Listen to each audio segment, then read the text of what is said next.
ao governo Fernando Henrique Cardoso foi justamente ao processo de privatização. Ao processo de privatização vergonhoso da Vale do Rio Doce, que foi entregue por apenas, do ponto de vista do valor dela, 3,3 bilhões de reais, e 10 anos depois, o valor dela era de quase 200 bilhões de reais. Ou o outro escândalo, um em 97 da Vale, outro em 98, estou esperando aqui para ver se pode ter uma, se o Cladilson pode ajudar aqui na questão técnica,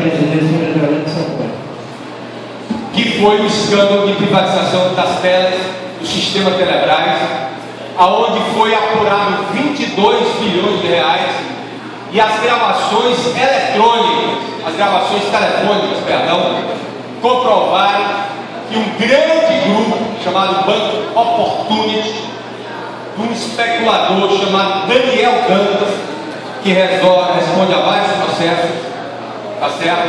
Foi beneficiado nesse processo de privatização. Agora, terminado ontem, nós tivemos as privatizações, que o nome é esse, desde que o governo Fernando Henrique Cardoso acabou com o monopólio da Petrobras, desde que a Petrobras, portanto, deixou de ser essa empresa, vamos dizer, que se movia pelo interesse público e se transformou como outra multinacional qualquer, concorrendo com as grandes irmãs, que são a Shell, a BP, a Chevron, a ExxonMobil. Nós não vimos há 5 anos esses leilões. No governo Fernando Henrique Cardoso, para se ter uma ideia, e naquele tempo o PT fazia oposição às privatizações, os leilões apuraram algo em torno de 1,5 bilhão de reais. No governo Lula, em 8 anos de FHC, 1,5 bilhão de reais. 8 anos do governo Lula, 3,9 bilhões, 4 bilhões. E em apenas 2 anos, neste leilão, 2,8 bilhões de reais. E nós não estamos falando, professor Herói, da privatização de um aeroporto que depois pode ser retomado pelo governo.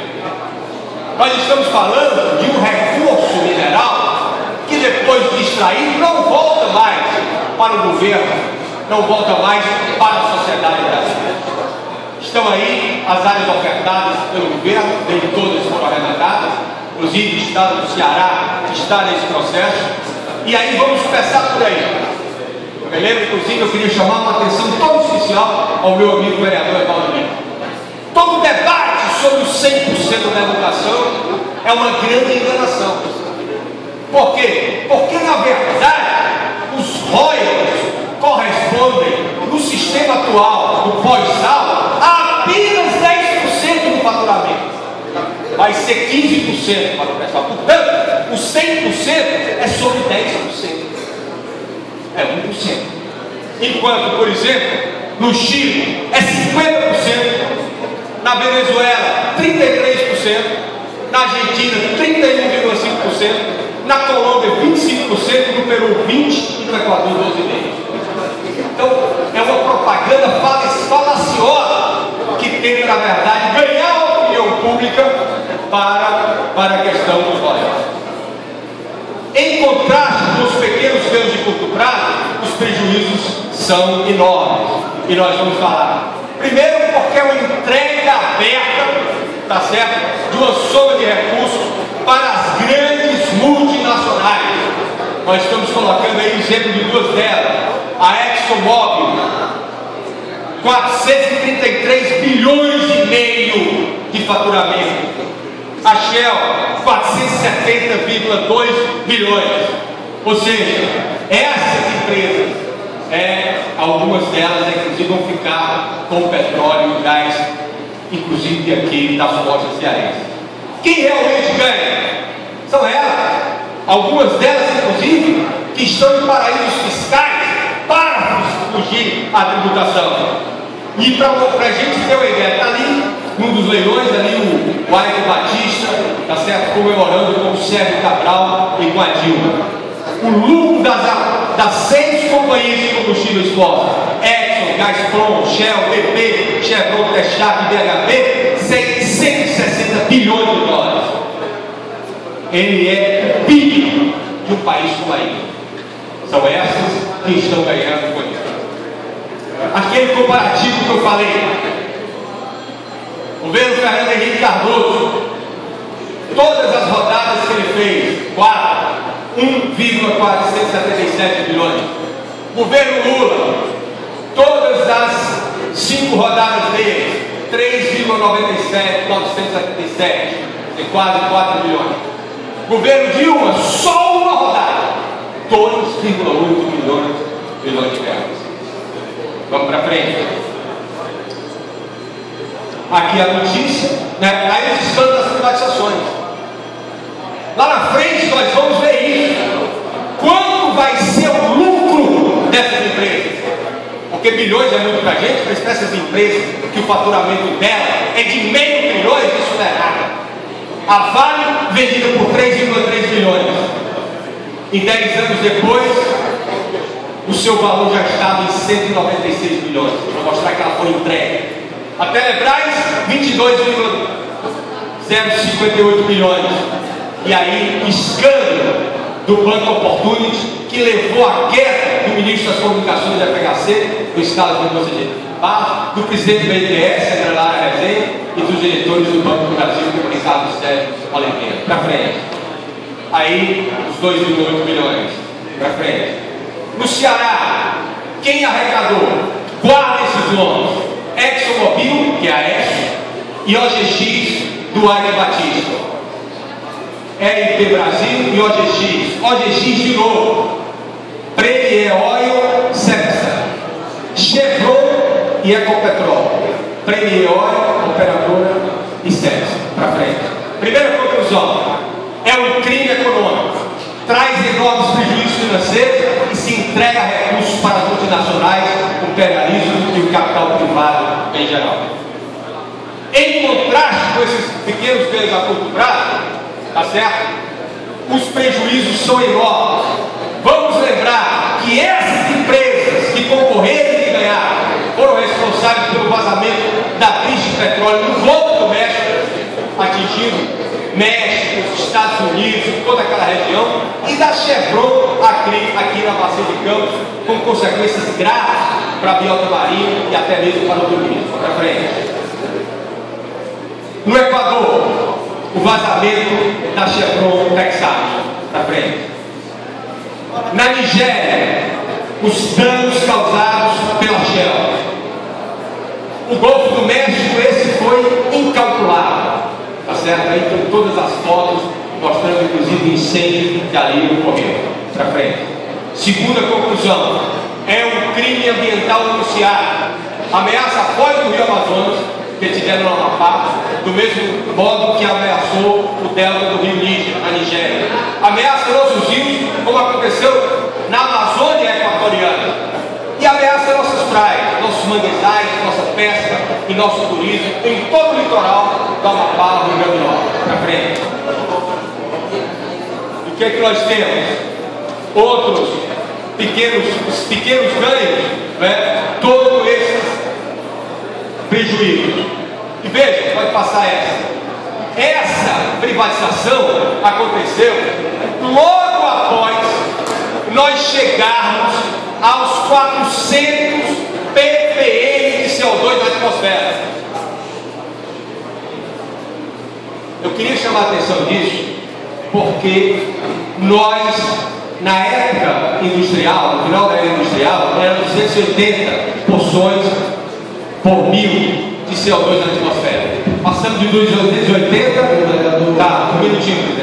para 400. Esse dado só aconteceu no planeta há alguns bilhões de anos atrás. Eu acho que Vossa Excelência me premia com sua atenção, são poucos. e numa época em que não tinha gelo no Polo Norte, em que não existia Antártica. Ou seja, nós estamos cavando o buraco para a sobrevivência da humanidade. Por quê? Pode passar o próximo. Porque a ligação do aquecimento global está ligada exatamente à emissão de dióxido de carbono, que por sua vez é a queima de combustíveis fósseis. Num país como o Brasil, que tem sol, que tem vento, que tem rio, que tem biomassa e que, portanto, podia ser campeão mundial de energias renováveis. E, portanto, deixar o petróleo no subsolo. A Alemanha, que não tem 20% do sol do Brasil, vou concluir, presidente, peço um pouquinho de atenção para essa lista de minutinho de tolerância. A Alemanha investe mais em energia solar do que o nosso país, e nós estamos indo para essa solução. Para frente aqui, vou correr um pouquinho. 400 ppm. Essa é a situação. Nós estamos aumentando, tá certo? Contribuindo com o aquecimento global e as mudanças climáticas. Terceira conclusão, vai para certo. É um crime climático, compromete inteiramente o poder de negociação do Brasil nos acordos climáticos internacionais e viola a Lei 12.187, que é a lei que instituiu o Plano Nacional de Mudanças Climáticas, mostrando a postura irresponsável do governo. E a educação? Vamos ver o final. Haveria outras fontes de financiamento? Olha aí, está no 100% para a educação. Nessa pizza aí, olha a parte que vai, aquela partezinha verde, que é 22% sobre os 10% do petróleo atual do pós-sal e dos 15% do pré-sal. O resto vai para Exxon, para BP, para Shell, para Chevron e para as grandes multinacionais. Estou concluindo, presidente. Eu sei que quem é que tem os recursos? Essa é a pizza do orçamento brasileiro. Onde é que está grande parte do recurso? 47,19%, quase 50% do orçamento brasileiro é para pagar juros da dívida pública, ou seja, para os bancos e para os grandes especuladores. Para frente. Então, na verdade, tá certo? Há uma enganação ainda mais se utilizando um mote do 100% para a educação, que não tem de 100% de nada, é 100% de 22%, esse 22% em cima de 10%, portanto, para, inclusive, não mexer no lucro dos especuladores. Ao penúltimo, presidente, isso que eu passei, a propaganda enganada dos royalties para a educação é uma grande cortina de fumaça para legitimar a privatização do petróleo. Os leilões são prejudiciais, ilegais e devem ser anulados. A última foto ela é bacana, porque inclusive o Adel gostou muito. Olha aí o Fernando Henrique como está falando, né? E aí o pessoal da FUNC, da Federação Única dos Petroleiros, colocou aí essa legenda: a Dilma se dirigindo ao Fernando Henrique, avisa teus amigos, dia 14 de maio vai rolar um leilão de impostos do petróleo. Show! Para quem, né? Quer dizer, que triste começo desse governo da Dilma, seguindo os passos do Fernando Henrique Cardoso e privatizando um patrimônio que inclusive devia ficar no chão para as futuras gerações do aparato. Muito obrigado. Concluí, presidente. Obrigado pela palavra.